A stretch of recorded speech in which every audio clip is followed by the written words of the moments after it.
There is a quiet truth most people never learn until they are exhausted from chasing love that keeps running away. The truth is this: you cannot pull someone closer by shrinking yourself. You cannot create desire by begging for presence. And you cannot awaken an avoidant heart by proving how endlessly patient you are. Love does not respond to neediness. Love responds to power, inner power, calm power, grounded power. An avoidant person does not fear you. They fear what happens inside them when they get close. Intimacy threatens the identity they have built around independence, control, and emotional distance. So when you chase them, over-explain, or try harder, you unknowingly confirm their deepest belief that they can withdraw and you will remain. That belief feeds their comfort, not their desire. But something extraordinary happens the moment you stop abandoning yourself. The moment you choose silence over explanation. The moment you choose dignity over desperation. The moment you turn inward and say, "I will no longer beg to be chosen." That moment does not punish them, it awakens them. You see, the ego of an avoidant is not loud, it is fragile. It survives on the idea that they are needed but never challenged. When you detach, not in anger, not in revenge, but in self-respect, you quietly remove the pedestal they never admitted standing on. And that absence creates a disturbance, not because you hurt them, but because you no longer revolve around them. This is not manipulation, this is alignment. When you focus on your growth, your purpose, your inner peace, you send a message without words: I am whole with or without you. And to the avoidant mind, that is unsettling, because now, for the first time, they must face a question they have avoided their entire life. What if I am the one who could be left? The divine irony of life is this: what you chase runs, and what you release often returns. Not because you played a game, but because you stepped into truth. The universe responds to self-respect faster than it responds to longing.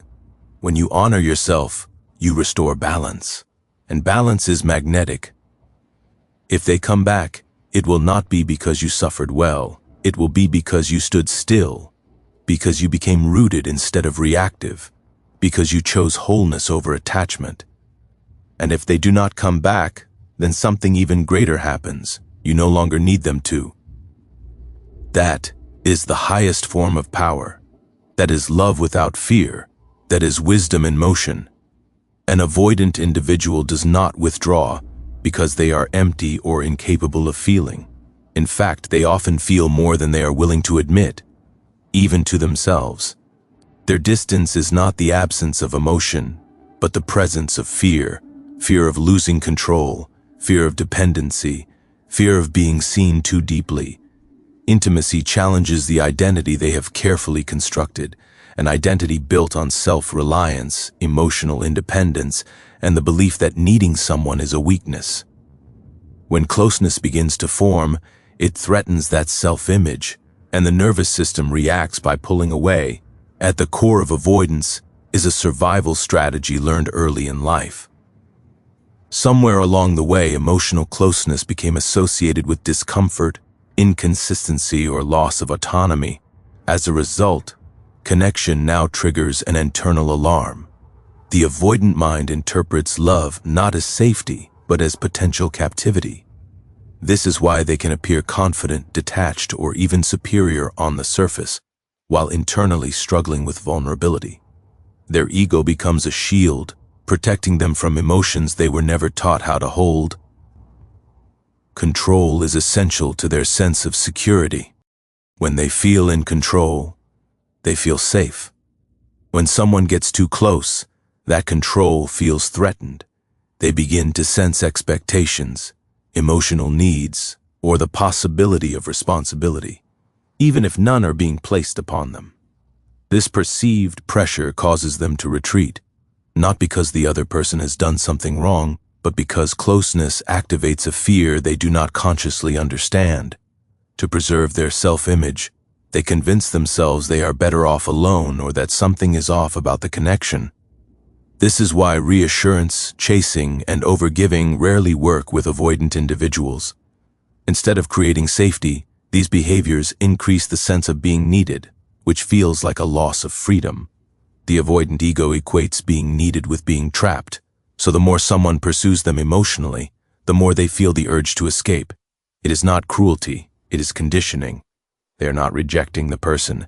They are protecting the version of themselves that believes independence is the only form of survival. Deep down, however, avoidant individuals crave connection just as much as anyone else. The difference is that they want closeness without vulnerability, intimacy without exposure, and love without surrender. This inner contradiction creates tension. They may enjoy companionship, affection, and admiration, but only at a distance where they still feel emotionally untouchable. The moment intimacy demands authenticity, the ego intervenes and says, "Pull back." Understanding this shifts the entire dynamic. The avoidant person is not empowered by your pursuit, they are comforted by it. Chasing confirms their belief that they can remain distant and still be desired. Distance, paradoxically, keeps them regulated. Closeness destabilizes them. That is why they often feel drawn to people who are emotionally self-sufficient and grounded in their own identity. Such individuals do not threaten their sense of control, because they do not demand emotional rescue or validation. When intimacy no longer feels like an invasion of their autonomy, the avoidant nervous system begins to relax. But that safety cannot be forced. It emerges only when they sense equality rather than dependency, presence rather than pressure. Until then, withdrawal remains their default response. Not because they do not care, but because caring challenges the very foundation upon which they have built their emotional world. When you stop chasing and start valuing yourself, something subtle yet profound shifts in the emotional dynamic. Chasing is not just an action, it is an energetic signal. It communicates that your sense of worth is tied to someone else's availability, attention, or approval. To an avoidant individual, this signal does not inspire closeness, it reinforces distance. It confirms their unconscious belief that they can withdraw without consequence, that you will remain emotionally available regardless of how little they invest. In this dynamic, desire fades because there is no tension, no mystery, no equal footing. Self-valuation interrupts this pattern. The moment you redirect your energy back to yourself, you break the invisible contract that says, "I will wait here no matter what." You stop negotiating for presence and stop explaining your needs in the hope of being chosen. This is not an act of punishment or emotional coldness.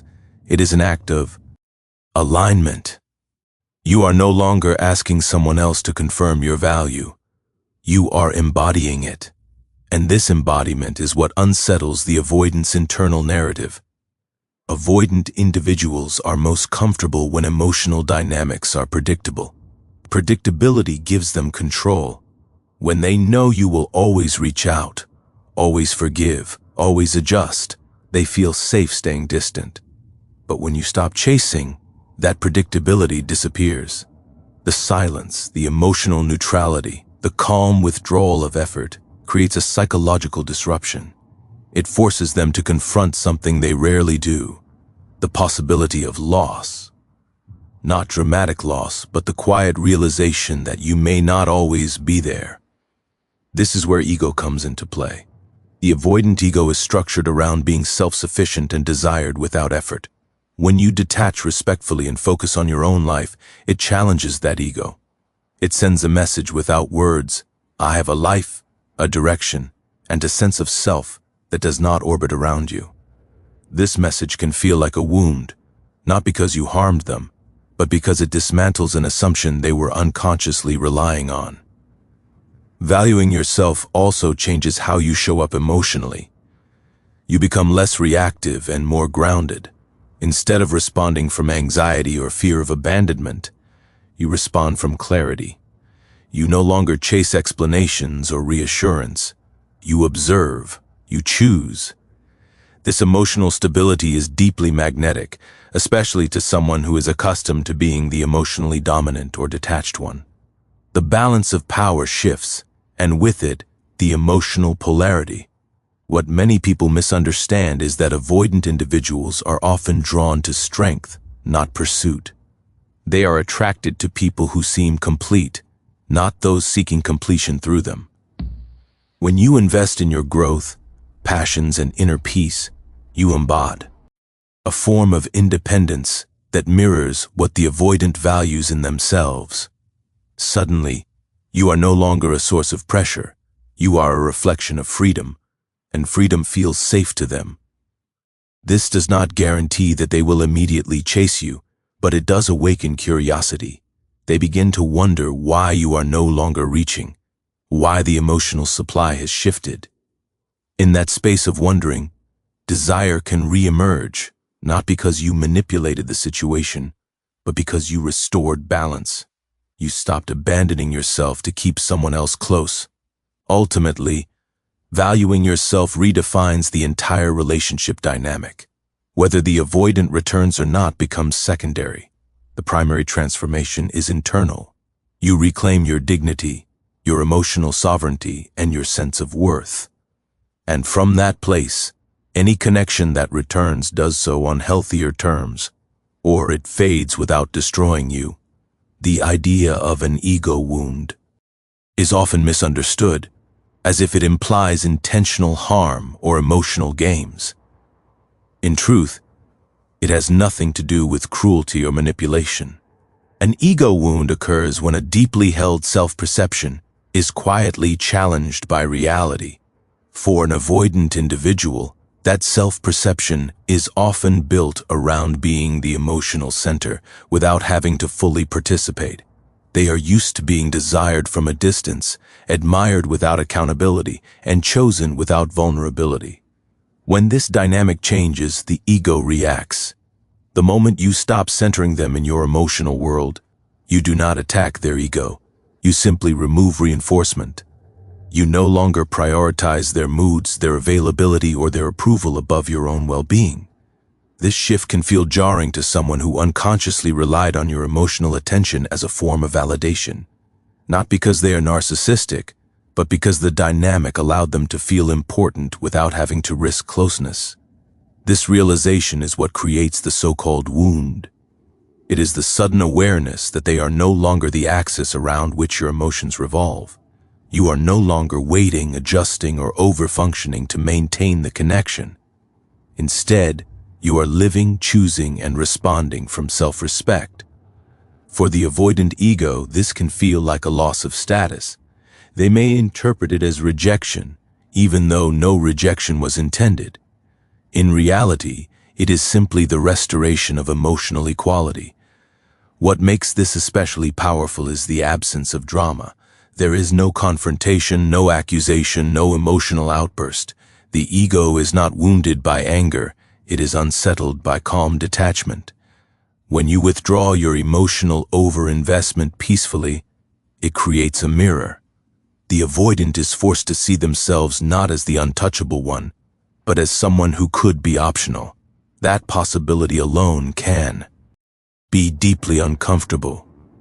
This discomfort is not punishment, it is awareness. It invites reflection, even if that reflection happens unconsciously. They may begin to question why your energy feels different, why the connection no longer feels secure in the way it once did. The ego, which thrives on certainty and control, struggles with this ambiguity, and in that struggle, desire can be awakened, because desire often emerges where certainty disappears. Importantly, this process does not require you to pretend, ignore, or suppress your emotions. It requires honesty with yourself. You recognize that overgiving was costing you your peace. You choose self-respect over reassurance seeking. This choice is not aggressive, it is grounded. And grounded energy has a way of exposing imbalances without saying a word. For an avoidant individual, who often believes they are immune to emotional dependency, realizing that someone they took for granted can emotionally step back is confronting. It reveals that connection is a two-way exchange, not a one-sided guarantee. That realization can either inspire growth or trigger further withdrawal, depending on their level of self-awareness. But either way, the dynamic has shifted. The key truth is this: the ego is not wounded by your absence, it is wounded by your wholeness. When you stop needing validation from someone emotionally unavailable, you quietly demonstrate that your value was never dependent on their attention. And that realization, more than any argument or explanation, has the power to change how they see you and themselves. Self-respect, boundaries, and inner wholeness are often misunderstood as emotional walls, when in reality, they are signs of emotional maturity. They are not tools to push others away, but foundations that determine how close someone is allowed to come. When these qualities are absent, people tend to over-explain, and overextend themselves in the hope of securing love. Yet paradoxically, this behavior weakens attraction.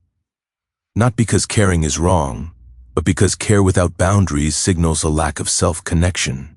An avoidant individual is especially sensitive to this imbalance. They instinctively move away from emotional intensity that feels uncontained or directionless. When someone pours energy into them without discernment, it creates pressure rather than closeness. Boundaries, on the other hand, create structure. They define where one person ends and the other begins. This structure is not restrictive, it is stabilizing. It allows connection to exist without overwhelm. Inner wholeness is the ability to meet your own emotional needs without outsourcing your worth. It means you enjoy connection, but do not depend on it to feel complete. When someone operates from this space, their presence feels calm rather than needy. Their affection feels like a choice, not a requirement. To an avoidant person, this is profoundly attractive, because it does not threaten their autonomy. There is no demand to fill an emotional void.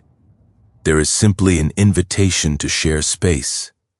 Self-respect is expressed through consistency between words and actions. It means you do not tolerate behavior that diminishes you, even when you care deeply.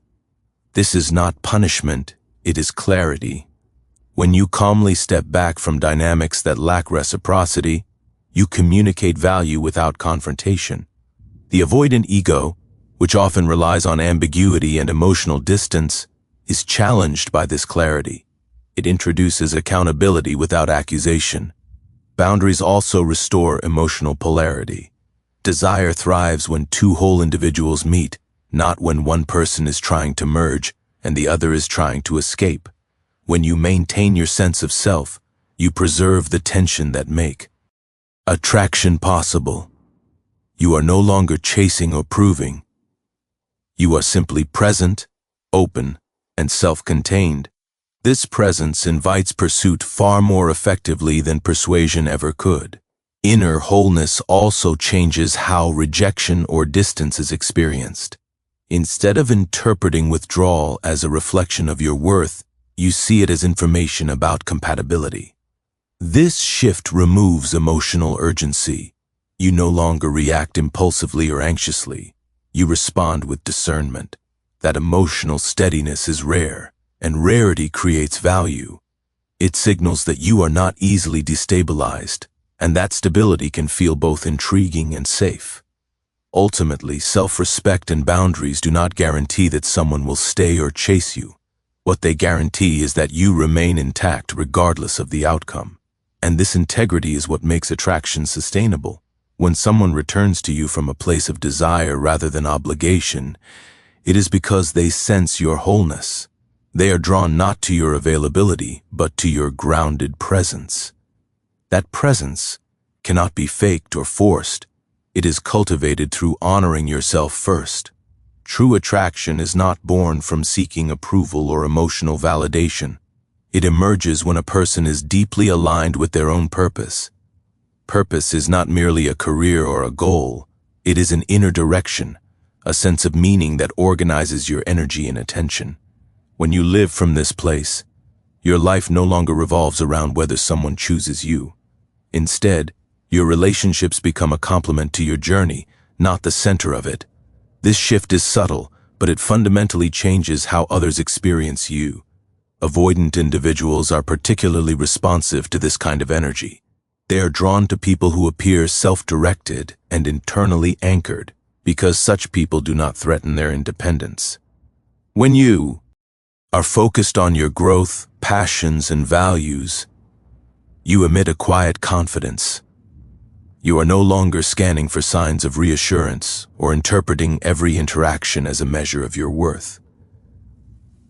This absence of neediness creates emotional space, and space is where attraction often begins. Alignment with purpose also reduces emotional attachment to outcomes. You still care, but you are not consumed by uncertainty. You understand that connection is meaningful, but not something to be forced or controlled. This emotional neutrality is not indifference, it is trust in yourself and in the natural flow of life. When you stop trying to secure someone's affection, you stop radiating anxiety, and anxiety, more than anything else, pushes avoidant individuals away. There is also a spiritual dimension to purpose-driven living. When your actions align with your values, you experience inner coherence. Your words, boundaries, and behaviors are in harmony. This coherence is felt by others, even if they cannot articulate it. It creates a sense of authenticity that is deeply magnetic. People are naturally drawn to those who seem at peace with themselves, because that peace suggests depth and stability. Seeking validation, on the other hand, fractures this alignment. When your sense of self depends on someone else's response, you become fragmented. You adjust, suppress, or overextend to maintain connection. This dissonance is felt energetically. It communicates insecurity even if unspoken. Avoidant individuals who are already sensitive to emotional pressure instinctively retreat from this dynamic. When you choose purpose over pursuit, you reclaim your power. You stop negotiating your needs and stop waiting for permission to live fully. You invest in your body, your mind, your creativity, and your spiritual well-being. These investments compound. Over time, you become someone who is not easily shaken by distance or inconsistency. This resilience is attractive because it signals that you are not seeking rescue, you are offering partnership. Ironically, when you no longer need someone to validate you, they may begin to see you differently. The shift is not because you became distant, but because you became whole. You are no longer asking to be chosen, you are choosing yourself, and in doing so, you redefine the dynamic. Attraction is restored not through effort, but through alignment. When you walk in your purpose, you naturally invite others to walk beside you, freely, consciously, and by choice. Thank you for giving me the space to share this truth with you. May it serve as a reminder of your worth and inner strength. Goodbye for now, and remember, when you honor yourself, life aligns, and what truly belongs to you will never need to be chased. As we come to the end of this reflection, remember this above all else. Your power has never been in chasing, convincing, or proving your worth to anyone. Your power lives in your ability to stand rooted in self-respect, purpose, and inner peace. When you stop abandoning yourself to keep someone else comfortable, the entire dynamic changes.